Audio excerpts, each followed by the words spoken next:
Hey folks, Kelani here, going to be showing you the paths that we have available while leveling from 60 to 70. Now sadly, like the other videos, I haven't managed to find a reliable farming location to quickly do this through farming events, but I can show you what we can do to get to 70 quickly, and then we're on to the farming anyways. So your first choice would be World v World. Now, it gives a decent amount of experience whenever you're leveling, so it's always a valid option. The two choices in World v World is the PvP, and essentially most of your experience will come from the events, such as repelling invaders, invading keeps, holding keeps, running supply lines, that kind of thing.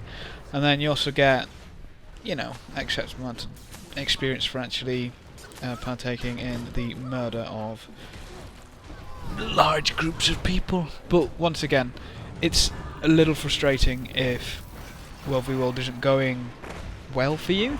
If there's 3 times the amount of, say here, Fort Rannick invaders than there are people of your server, things won't really go so well, because the most experience comes from those keeps and those events of either repeatedly defending a keep or attacking a keep, capturing it, coming back later to capture it again type thing, so you're repeatedly capturing and defending either the same keep or different keeps. So that could be a little annoying. You can see this took me a very long time to kill my own, so once again, definitely beneficial to be running with a group. If you have a large enough group, you can farm the crate here so quickly, it's unbelievable. So if you've got a decent group, then this is actually a really good way to level. If you don't, there's plenty of other ways we can level. So the second way for leveling would be with dungeons. Now the appropriate dungeon would be Sorrow's Embrace, seeing as that starts at level 60. To enter the story mode you'll need to be level 60, to enter the explorable mode you'll need to be 65. Obviously grinding story mode to 65 and then explorable to 70 could get a little boring, but the experience there is really good. Now, if you don't know where Sorrow's Embrace is, it's just in Dredgehaunt Cliffs, the 40 to 50 area, right down at the bottom left. There is Sorrow's Embrace waypoint there. The problem I had with this was that despite sitting outside the instance for an hour, using map chat to try and find a group, and then sitting in Lion's Arch for an hour, using map chat looking for a group, I only ever saw one group going for SE Explorable, and I wasn't 65 at the time, so I obviously couldn't join them. There didn't seem to be any interest in Sorrow's Embrace story mode at all, so if you do want to do dungeons, and it's probably better, if you do want to do dungeons, you probably need a group, either of friends or guildies, just to A, make it smoother, and B, so you actually have a group. I didn't manage to get a group at all, sadly. The third way in which we can level is actually through crafting. Now if you haven't already maxed your crafts, as in all of your crafts, this is a very good way to level. Crafting always has been one of the best ways to level in Guild Wars 2, even after they nerfed it. The one in particular, if you haven't looked at it, cooking. So cheap, so quick and so easy to level. Maxing it will get you about 10 levels. Give or take. So if you haven't looked at cooking, that is an amazing way to do it. You can see here, just finishing off tailoring from 300, it's so much experience. I get about 3 levels from this. It's just silly. I mean, doing something like tailoring, armsmithing or weaponsmithing would cost a little bit more than cooking and may take a little bit more time, but if you've got the money to spend, then this is an amazing way to level. It really is.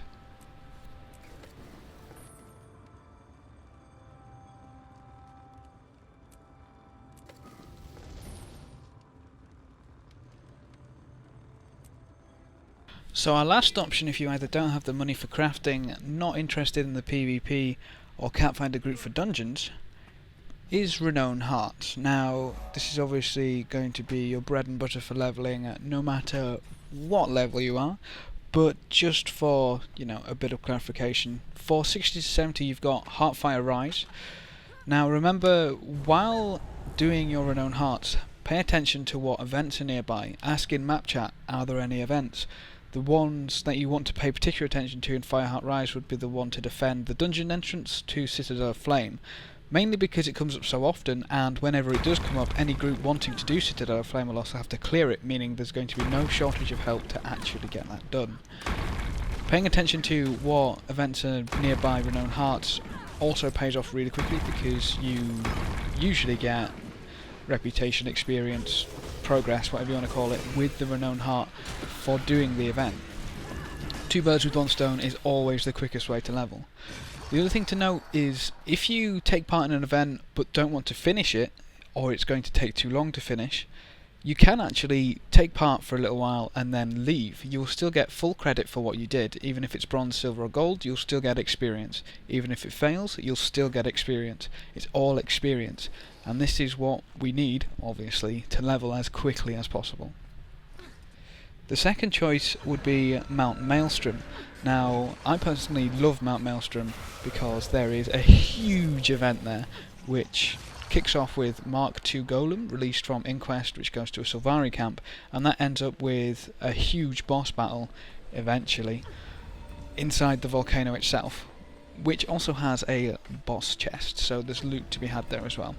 But the events leading up to that, it's like the Mark II Golem, then you go into the volcano to clear out however many mobs, then you clear out the mobs, semi-leaders, then you go into the volcano, clear out things there, then you stabilize the volcano, and then you have the boss.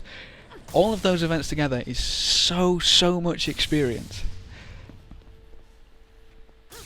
Remember that these paths aren't exclusive with each other, so you can dabble in a bit of everything just to keep the variation there. We can't have you getting bored now, can we?